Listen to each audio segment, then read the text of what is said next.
From the naval shipyards of Genoa to the energy corridors of the Mediterranean, Canada is forging a surprising new alliance with Italy.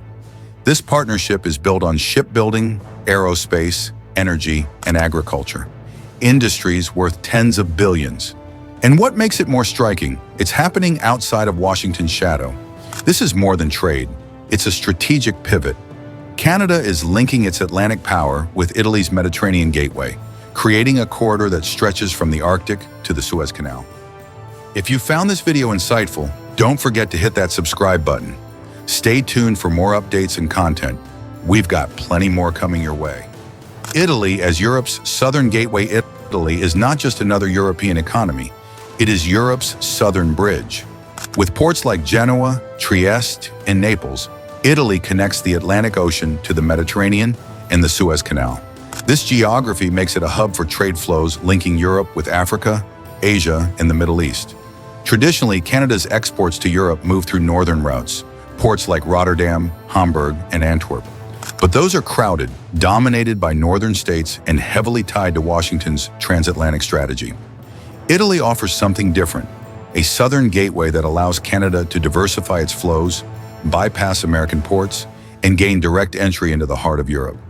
Italy's logistics network, including rail links that connect ports to Central Europe, adds another layer of value. For Canadian exports of minerals, energy, and food, Rome offers not just access, but speed and flexibility.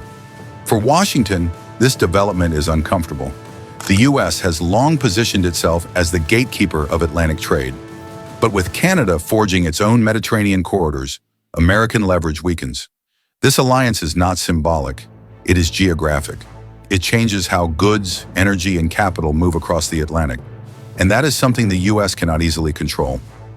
Shipbuilding and naval cooperation, Italy is home to Fincantieri, one of the world's most powerful shipbuilders. From luxury cruise liners to advanced naval vessels, Fincantieri has built a reputation for precision and scale. For Canada, this expertise is invaluable. Ottawa is embarking on an ambitious naval modernization program, from frigates to Arctic-capable support vessels.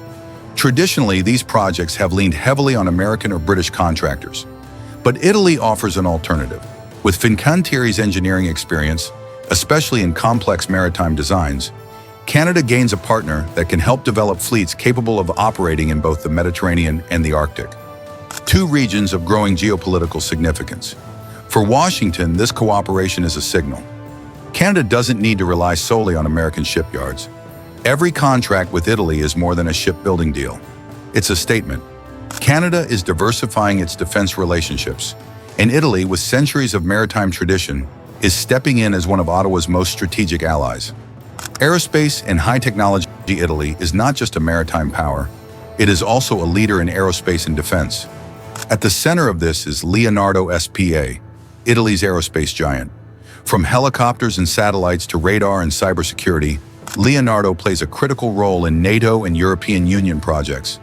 For Canada, this presents enormous opportunity. But Canada lacks the scale of Europe's integrated aerospace networks. One promising area is space. Italy has decades of experience in satellite launches and observation systems. Canada brings cutting-edge sensors and AI. Together, they can build next-generation Earth monitoring satellites, critical for climate research, Arctic navigation, and defense surveillance. This cooperation isn't limited to satellites. Canadian components may soon integrate into Italian helicopters and aircraft systems, boosting jobs and technology exchange on both sides of the Atlantic. Energy corridors, hydrogen and LNG. Energy underpins every alliance, and here, Canada and Italy are moving fast. Italy is investing billions to position itself as a European hydrogen hub. By the 2030s, ports like Taranto and Brindisi are preparing to handle massive hydrogen imports. Canada, with its vast renewable resources, is positioning as a key supplier. Hydroelectric plants in Quebec and Manitoba, alongside new wind and solar projects, give Ottawa the capacity to produce surplus green energy. That energy can be converted into hydrogen and shipped across the Atlantic. Italy, through energy companies like Eni and SNAM, provides the infrastructure to receive and distribute it. Liquefied natural gas also plays a role. As Germany experiments with Canadian LNG swaps, Italy is keeping a close eye. Its southern ports are ideal gateways for Canadian LNG. For Rome, diversifying away from volatile suppliers in North Africa and the Middle East is not just economic policy, it's national security. Every Canadian tanker docking in Italy reduces American dominance in European energy markets.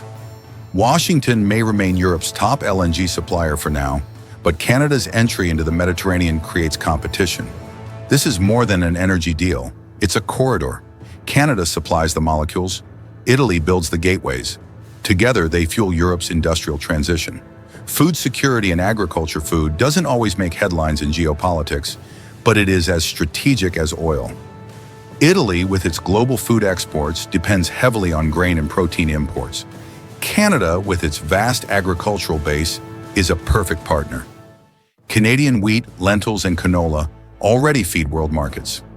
By deepening ties with Italy, Ottawa ensures that these staples enter European supply chains, not just as raw commodities, but as inputs into Italy's globally recognized food brands.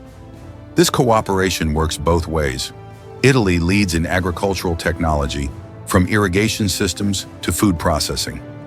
Canada can adopt these innovations to boost yields and sustainability, while Canadian agribusiness gains access to Italian expertise in food branding and value-added exports. In a world where climate change and instability disrupt supply chains, linking Canadian production with Italian processing strengthens resilience. And for Washington, it's another subtle but real challenge. U.S. agribusiness giants dominate global food flows, but if Canada channels more of its grain through Italy, American control over Europe's food supply weakens. The numbers behind the alliance, bilateral trade between Canada and Italy, already exceeds 12 billion euros annually. But what matters more is the shift in focus. Shipbuilding, aerospace, hydrogen, and agriculture are emerging as the high-value industries driving growth.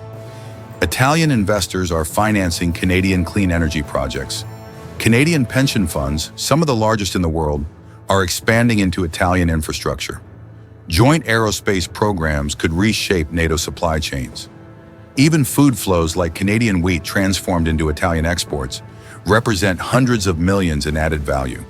For Canada, this reduces reliance on the U.S. For Italy, it reduces dependence on volatile suppliers in Africa, Russia, or Asia. For Washington, every billion that moves through Rome, instead of Houston or New York, is a shift in power. A strategic bridge. The Canada-Italy alliance is more than a trade agreement. It is a strategic bridge spanning shipbuilding, aerospace, energy, and food. It connects Canada's vast resources with Italy's gateways and logistics networks. For Canada, this is about independence, moving beyond its traditional role as America's northern supplier. For Italy, it's about resilience, ensuring its needs are met by trusted allies, not just by Brussels or Washington. If you found this video insightful, don't forget to hit that subscribe button. Stay tuned for more updates and content. We've got plenty more coming your way.